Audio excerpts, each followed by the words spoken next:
Good morning, everyone, and welcome to the last panel of the event, where we're going to showcase some of the good work that our member firms are doing in terms of menopause.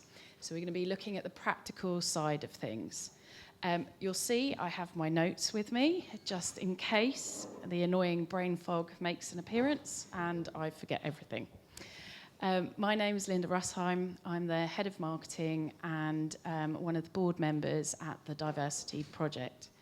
2.5 years ago, I got a very big shock and realised that I was perimenopausal. Although I didn't realise at the time, it took a long time to find out. Took 6 months to convince my doctor because apparently I was too young. I'm now on HRT, which is working pretty well, but supplement that with a lot of exercise, lots of running and swimming, and I've just recently taken up boxing, which I highly recommend. I'm very grateful for hybrid working, and also a big shout out to the DP menopause workstream, because you've also all helped me. I just wanted to reiterate some of the shocking stats that were mentioned earlier already from the Standard Chartered report back in 2021. It stated that just under 130,000 women, or 1 in 10 employees, which is a stat I'm still trying to get my head around, in the financial industry is currently going through the menopause. For about half of them, it makes them less likely to want to progress in their role. And for a quarter, it is the reason they are more likely to retire. So some really sobering stats, and ones that companies and line managers should really pay attention to and address, especially those that want to increase the gender balance, and for those that are wondering why there is a large exodus of female talent leaving at mid to senior levels. So the Diversity Project now actually has 110 member firms, and they're all on different journeys in terms of the menopause, but also DE&I more broadly. And I would say in terms of menopause, some are not talking about it yet, but our work stream is working on it. Some are just starting the journey, and all the way through to others that are leading the industry. So much of what you're going to hear on this panel is really aimed to help women stay in work with the right help and support. So with that, over to questions for the panel. Please, can you all introduce yourselves and let us know what your respective firms are doing in terms of the menopause. If we could start with you, Sam. Thank you, Linda. My name's Sam Alexander. I work at DWS Group. I'm their UK COO. I've been on HRT now for about 2 years, and I'm perimenopausal. I'm quite fortunate because I work for quite a large organisation, so we actually have quite a lot of benefits which support the menopause journey, not directly for the menopause, but in other ways. As Linda's just mentioned and other people have mentioned before, a lot of these things I'm going to say you're all doing and have been suggested. So hybrid working, I think the one thing that came out of the pandemic, apart from my hot flushes after my COVID injection, which actually now I realise was the menopause, not the COVID injection, or could have been both.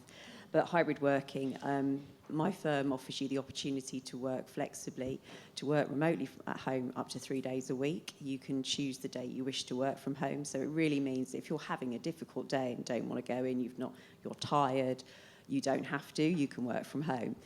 I think also, like for many, like the commute itself can be quite anxiety-inducing. It's quite busy, quite crowded. So if your body temperature, you can manage it easier at home. You can also manage your ventilation with an open window, which you can't obviously do in most office places. So it's been, I think, a huge winner, and something that a lot of my colleagues have really embraced and enjoyed doing, and has supported the journey. The second one has been, we use Rude Lane, Menopause GP service. This is available to members of your family, so if you've got a spouse, they can also use the service. That's been brilliant. You get to talk to a menopause GP. They will talk through different therapies, different treatments.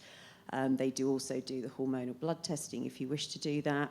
But most of all, it can also give you access to prescriptions, which you could then go and use with your NHS GP. And it also ties in with our insurer, which is Bupa. And if you need other tests that obviously you might end up with, so that's been great. We also have emotional support through the Employee Assistance Programme and also have mental health first aiders. And then I guess we don't have a menopause policy, but we do have manager and also employee guidelines on the menopause, which will tell you what it is, signpost you to support, and really help managers understand in more detail what they can do to support you to stay in the workplace. And we have like a global wellbeing hub. We've got lots of videos and seminars and things that have been recorded, so if you don't have a chance to join something, you go and watch it. And I think probably the final point, which was a very sort of light touch, easy to do, was putting sanitary products into the toilets, which many employees reached out to me and were like, that's brilliant, I love that. And that is, you know, part of this whole, I think as someone mentioned earlier, the whole menstruation journey, right? This is not just about the menopause, it's about everything. So many of these benefit beyond what we're trying to solve for the menopause. Thank you. Sarah? Hi, I'm Sarah Kayser. I'm the Head of Employee Experience at Fidelity International. So my job is to try and make a really inclusive environment where all our people feel they can thrive. Over the past couple of years, very much championed by our menopause work stream, we've tried to take far more steps to create a menopause-friendly workplace and to raise awareness of that. So in addition to some of the practical things Sam said, I just wanted to talk more about how you can build that awareness in your workplace. So we also have a menopause guide. It was co-created by our Gender Balance Network, our LGBT plus network, and our Enable network, although really driven by the menopause work stream, so that it does speak to the experience of everyone and help people understand what it means, what it looks like, and how people can be supported in the workplace. We're a global company. We have over 27 operating locations, and we found the conversation is in a very different place across our different areas of our footprint. It's been a big challenge for us that we wanted to provide people with practical resources and signpost them to local support, and we just haven't been able to find that local support in some of our locations. So we've tried to take resources we feel will be of value to everyone. And in areas where there is still taboo and stigma to have an open conversation, seeing stories from colleagues in other places can really help to open up those doors and make it more comfortable for people.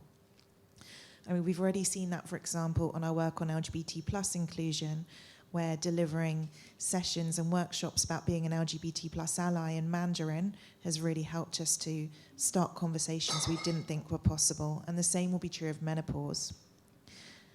In addition to the guide, we've also created this really strong community where people offer peer support, and it's a really practical, easy thing to do. For us, it's just a group chat on Teams where people can ask questions, share conversations, and then we bring people together both virtually and in person a few times a year for peer support, to know you're not alone, to be able to ask really small questions to really big questions, everything from what do you recommend for your hair to what's the best thing to be asking my GP when I go to see them, and that's incredibly valuable. Again, it's been quite interesting to see how people relate to that from different parts of our footprint. The chat was initially called Menopause Cafe, and we did recently change the name because some people didn't feel comfortable with that appearing in their teams. So it's been really important to us to listen to what our people need so it can work for them. And then the other area of that awareness is around our leadership teams. And the menopause champions have done workshops and training for senior leadership teams to help them understand why menopause is a business issue, what they can do to support the women in their team, and how they can talk about it and show their visible leadership for it. So I think all of those together have made an incredible impact and a very low cost. It just takes the real energy and effort. We've done a little bit more to build it into our processes, and just one other thing I might call out for those of you who have it. We have a workplace adjustments process where employees can get support from an external expert assessor if they might need workplace adjustments due to a disability or health condition. And our process is available to people whether or not they have a disability. You might need temporary adjustments, for example, due to injury or pregnancy, and it's really open to everyone. And that does include menopause support. So while it wouldn't be a medical assessment if you need adjustments to how you're working, it can be an easier way to open up that conversation with your manager. And it might be something you want to look at building into your own process for reasonable adjustments. Thank you. Emma? So my name's Emma Arms. I work for Aviva Investors as a marketing manager, but I volunteer as a health hero, which we have across Aviva, and about 8 or 9 years ago, I started to really struggle with perimenopause. I didn't realise what it was at the time. Every day was like wading through treacle. I could do my job, but it was really difficult. I didn't talk to anybody about it. It took me about 2 years to realise what it was, and then I thought, this is the world's best kept secret. Somebody needs to do something about it. Now I feel a bit better. I'm going to start doing something at Aviva. So I started a menopause support group, initially first in Norwich, where I'm based, and now it's virtual across the globe.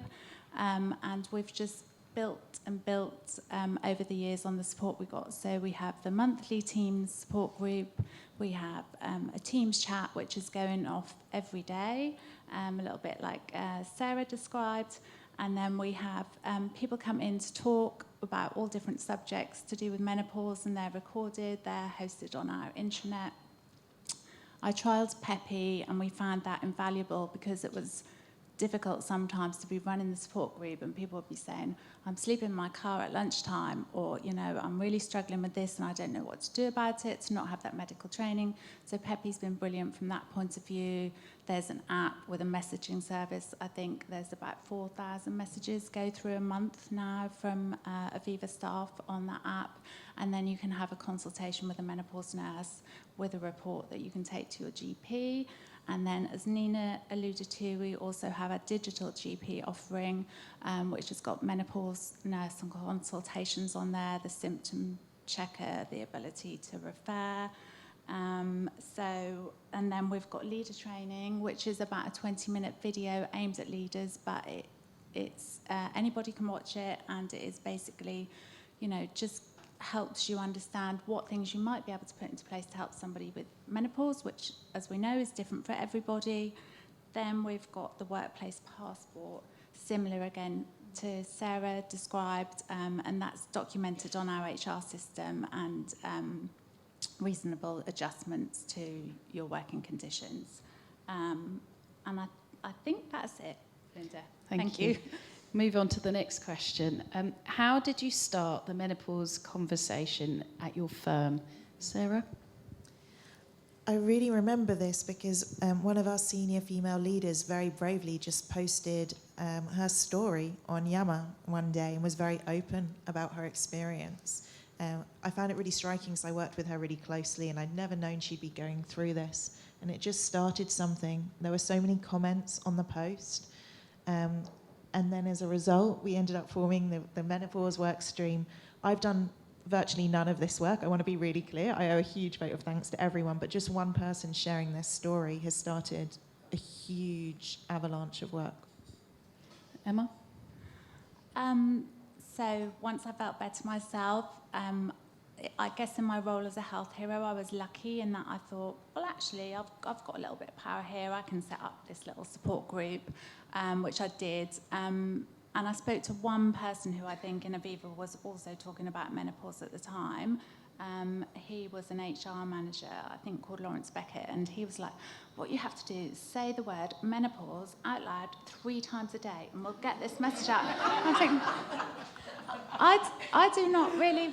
I don't want to be Mrs. Menopause. I don't want to say it out loud. But I did, maybe not 3 times a day. So just that one ally, I think, sometimes helps. And then we've just built on it because obviously there's lots of people who want help. So I think that drives you on, but you can definitely start small. Well done. You've done a great job.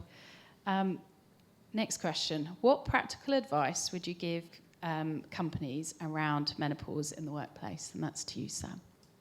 So I would say for line managers, you need to be asking people how they are. How are you? Don't just ask it once and get fined, but keep asking the question, not like repeatedly, but just make sure you're open to the conversation and then listen. I think a lot of this stuff is about just being an engaged manager, and if you open the conversation and you start to build the trust, you'll have people speak to you.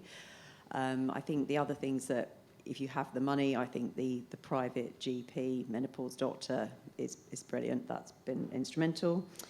I think you need to also have resources available, so point to a lot of the educational resources out there. I think sort of like the Balance app, I think it's now Newson Health Group, that's very useful. And I guess building on sort of that awareness and education, and if you've got people brave enough to tell their story, I think leaning into the point earlier, I think that's really useful. And also just most of these things you can do whether you're a small or a large company, so I don't think it matters. And I think the reasonable adjustments policy as well, which legally as employers we will be required to do. So that would be my points. Thank you. Thank you. So I'm going to ask one more question of the panellists before we open it up to the audience. I think this is a really important question. Could you let us know what impact the work you have done around menopause has had? I'll go to you first, Emma. Yeah, I think it has made a big impact. Probably in our support group, we've got maybe 450 people, but also the PEPI offering that we have now is for Aviva and or their non-Aviva partners. So that's a massive thing. So I think we're reaching a wide audience because, people can use that for, their partners who don't work for Aviva, because as we know, menopause isn't just the person impacted's problem, it's everybody's problem. I think we've definitely got more people staying in work, but for me, the most important thing in the support group is, on those calls, there's sometimes just me with my camera on and 40, 50 people with no camera on. I've not met a lot of these people. They're based all across the country. And, sometimes people are really struggling on there or in the chat, and it's really difficult to hear. And, we'll always try and follow up with them afterwards. But then maybe 2-3 months down the line, they'll say, I just wanted to say I was the person having a breakdown on this call 3 months ago, and I've now got the help that you've signposted, and I've had the confidence to speak to my leader, and I'm getting some treatment, and I'm feeling loads better. So I just wanted to thank everybody for this help. And I've had managers come and say, I just wanted to thank you. Somebody reached out to you and you've really helped them, and they've said the help they've got has changed their life, and I think they were going to leave, but they're not leaving the company now. So I think that's brilliant to be able to think that we can support people to feel different and better. Definitely. Sarah?